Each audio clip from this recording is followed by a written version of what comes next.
Γεια σας παιδιά, το Game εδώ και σήμερα θα κάνω το δεύτερο επεισόδιο από το άνοιξε ένα φακελάκι και από τη τύχη.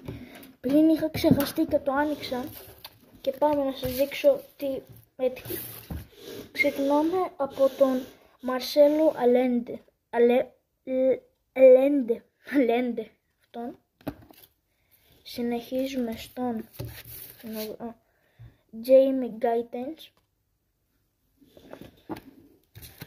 Μετά ο Σαμού Αγκεχόουα. Δεν τους φαίνεται, ναι, μια χαρά. Μετά ο Σάμιουλ Ξάβιερ. Τελευταίος ο Σέρχου Γκουιράσι και το καλό Φεντερίκο Ντι Μάρκο, την Ίντερ. Σας ευχαριστώ που παρακολουθήσατε. Κάντε ένα like και μια εγγραφή και τα λέμε.